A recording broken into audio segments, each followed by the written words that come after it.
Hello, I'm John Voight. I want to share with you the story of my friend Donald Trump. As you know, he's running for President of the United States. And as you know, when he gets elected, he will make our country great again. The story begins in New York in the early 70s. The city was on the verge of bankruptcy, but Donald looked across the river and saw not a troubled city, but a city that symbolized America's greatness, and he was committed to making it great again. Donald was born in Queens to Fred and Mary Ann Trump. His father was a builder and was the greatest influence in young Donald's life. He learned about leadership early at the New York Military Academy. He became captain of the baseball team and captain of the cadets. He learned the building business at his father's side while working on his degree at the Wharton School of Finance. After college, Donald faced a decision: join his father in Queens or dream big and make it in the greatest city in the world. The decision was easy.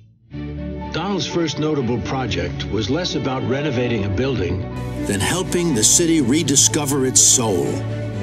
The once great Commodore Hotel languished in a rundown neighborhood next to Grand Central Station. The hotel was sold to the one developer who showed that he had the kind of drive, backing, and imagination that would be necessary. They chose Donald Trump.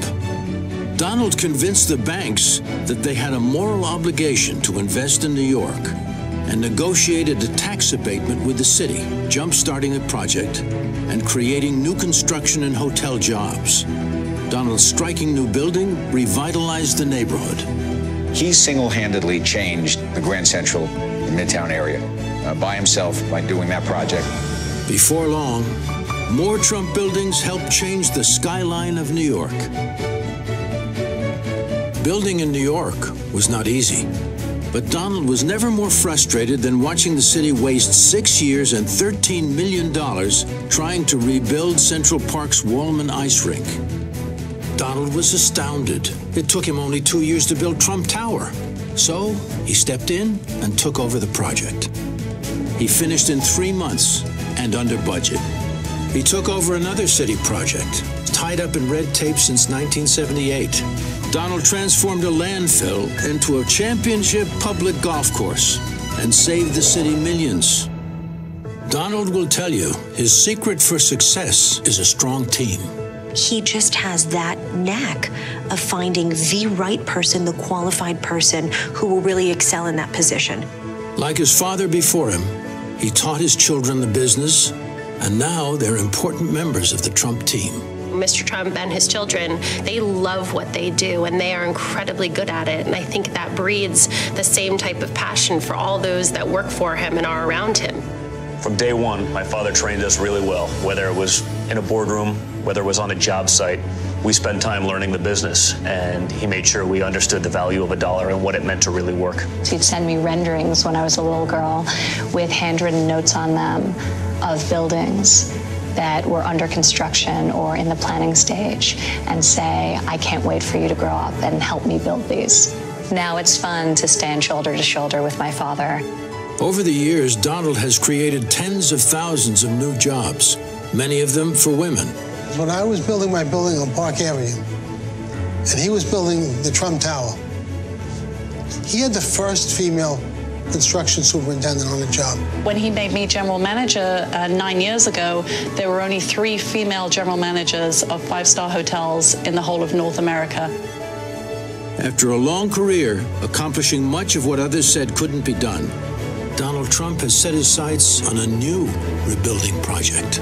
I am officially running for President of the United States, and we are going to make our country great again. Donald has said he admires people who put themselves directly on the line. Today, he's not only putting himself on the line, but under fire. Donald could have continued his successful career and spent more time with his family, but instead, he chose to run for president. See, he doesn't need to do this, but it's what's been happening over the last 8 years has been so tragic for the course of our nation, he simply had to do this. For my father to step away from a company that he's deeply committed to in favor of running for elected office was a real sacrifice for him. It's Donald's nature to help others. A lot of times he comes across a story or meets a person that touches him, and he'll make sure that that person is taken care of privately for the rest of their lives. Donald Trump has a very big heart. When police officers or firefighters or even sanitation workers, correction officers, I can remember a teacher got injured or died, he would step forward and he would make an anonymous contribution. For Donald, it all begins with our young people. Donald Trump believes that higher education and more job opportunities will enhance the quality of American living. Donald is committed to protecting our families and keeping our cities safe. What I see out of Donald Trump, it starts with a message. It starts with a positive message of respect for the American law enforcement officer. But we need it from our national leaders, and that's where we're not getting it right now. He is the one candidate, the non-politician, who can fix our broken economy and get America working again.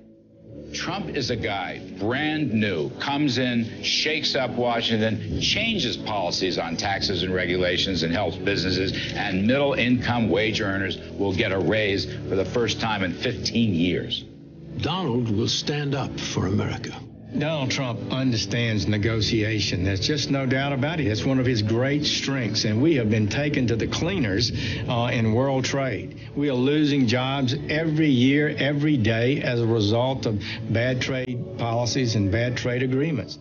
While some politicians say our best days are past, Donald believes our best days are yet to come. Ronald Reagan was a cheerleader for America. He would talk about what a great country this is, how important it is to work. That gives incentive to people, and it makes working hopeful. I think what Donald Trump can do, he can give us hope again. He can give us pride in being an American again. He can make us feel like what we should feel like. We're exceptionally lucky people living in this country. Donald Trump is a leader, not a politician. He will be honest with the American people. He will stop wasteful government spending of our tax dollars. He will cut our taxes and create jobs and will rebuild our broken economy. He will lead this country, not apologize to the world for our success. He will always put America's best interests first, whether it's a trade deal with China or standing up to radical Islamic terrorists. As he has done so many times before, he will stand up for the brave men and women who defend our country and who protect us here at home. He will bring about the change this country so desperately needs and get the job done. It's been a long time since we've had a president like that. Donald Trump, it's time to make America great again.